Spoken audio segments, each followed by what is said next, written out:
Well, I don't think we think enough about how hard it is to actually do interesting and successful things. The passion follows the mastery.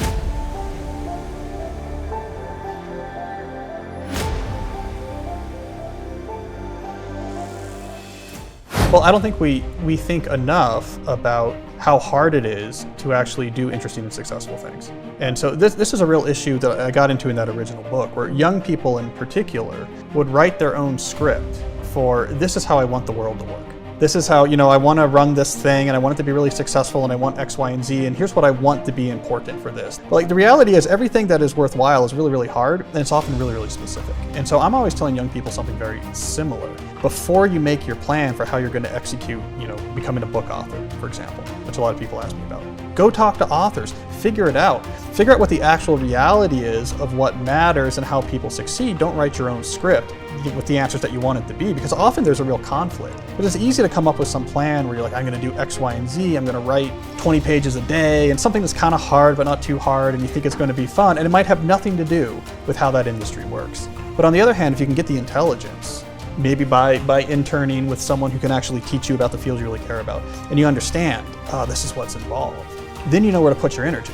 You know where to get the leverage point. It's why in academia, for example, why the people who write papers for star venues tend to train with other stars. Because you just learn, right? If you're at MIT in the sciences, you're going to learn from people that this is what they do. They write papers for the top places. They know how to do it. The mindset's all built around it. You can see what they pay attention to and what they don't pay attention to. And that type of apprenticeship actually matters.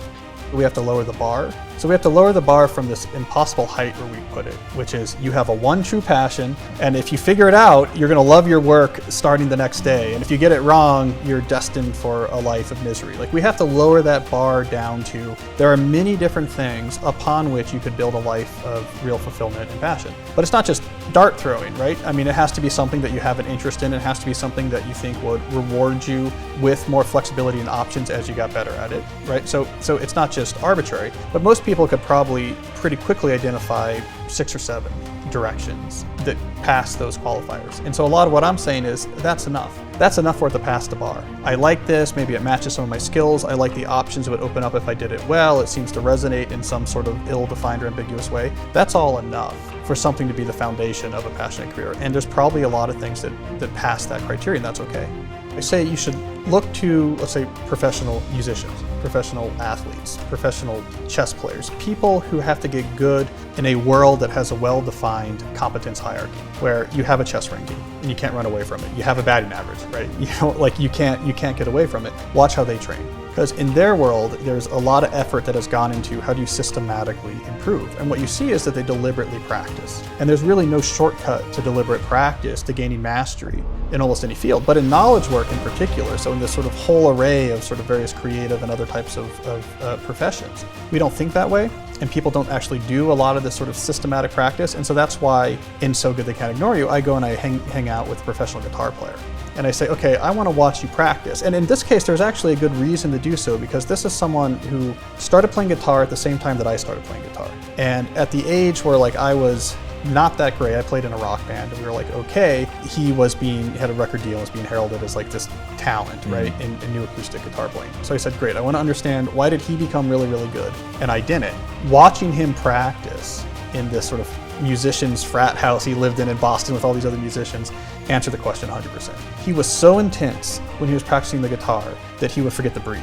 So he'd be doing this, he was trying to get a lick faster. So the way he got the lick faster is, let me play it about 10% faster than I can comfortably play it. And he was so concentrated that he'd forget to breathe, and so he would do these ragged gasps every once in a while when his body would force him to take in air. That's the whole difference. I never did that. That's stretching. You're like, what I need to do is be better at this lick. And so I'm going to push myself beyond where I'm comfortable. So deep work, which is just my term for concentrating very intensely, right? Where you give something intense focus without distraction, so you don't glance at things. No phone, no browser tabs, you're just focused in. This skill is essentially the answer to the question that my readers had about So Good They Can't Ignore You, which was, okay, how do I become so good? I can't be ignored. And in a lot of fields, this ability to concentrate very intensely, first of all, that's necessary for deliberate practice. Deliberate practice requires you to be in a state of deep work. And deep work is also just what allows you to produce very effectively. If you want to use your skills to produce high quality work, you want to produce it at a high quantity per time spent, very concentrated effort is what's important. But what I discovered working on that book is that it's a skill that has to be trained. So it's a little bit circular. If you're good at deep work, you can pick up skills very quickly, but deep work itself is a skill that has to be trained, which a lot of people think of it more like a habit, like flossing their teeth, right? I know how to do deep work, I just don't do enough of it, but it really is trained. It really is much more like playing the guitar. That if you haven't been practicing, you shouldn't expect that's going to sound very good. I was finishing up grad school. I was in sort of a postdoc year, going onto the job market to be an academic, which if you do right, it means you're going to do your first and last job interviews your whole life. And so I had this idea that if there was ever a time I was going to get leverage out of understanding how do people end up really loving their careers, this was the point in my life where I'd get the most leverage. And so since I'd written a couple books, I figured instead of just looking into this on my own, I can write a book about it as an excuse to interview some people. So I went out there, I looked at the research literature, talked to a lot of people who seem to love what they do, and tried to get to the bottom of it. How do people get there? And the first thing you discover if you research this topic is, especially at the time, the most common advice is follow your passion. That's what everyone was saying. You got to get after it. You got to crush it. Just get after your passion and just figure that out, and everything else will work out. But you spend a little bit of time looking at the research literature, a little bit of time talking to people who are actually passionate and asking their story, and you see this advice really isn't that good. If anything, actually telling someone follow your passion might reduce the probability that they end up passionate about their work. So one, that advice presupposes that most people have an intrinsic passion that they can identify through introspection and then use as the basis of their career choices.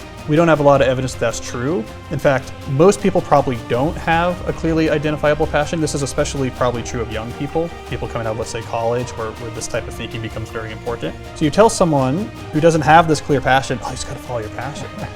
You're setting them up, right, for failure, and it's already they're going to be really worried. And then second, we don't have a lot of evidence that connecting a job to a pre-existing interest plays a big role in whether or not you get deep satisfaction out of that job. So we have decades of research on what leads people to actually feel sort of motivation towards their job, what leads them to be satisfied, and it turns out that the traits have very little to do with this intrinsic match. It has more to do with things like impact, mastery, connection with people, doing something worthwhile, getting better at a skill that's valued.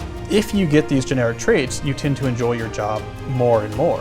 In fact, research shows that if you can take a group of people who all had the same job and then they interviewed them to try to understand how they felt about it, the main differentiating factor on what separated someone from feeling like the job was a calling versus just a job was how long they'd been doing it. Just the longer they'd been doing it, the better they got at it, the bigger sense of impact they had, the more connection they had to people. And so in my book, what I basically flipped the script and said, what I'm actually observing out there is that maybe 8 times out of 10, if you interview someone who really loves what they're doing, they probably started without a clear-cut vision that this is what I'm meant to do. But what they did commit to was getting very good at skills, becoming very impactful, building mastery. And that for this 8 out of 10 cases, the passion follows the mastery.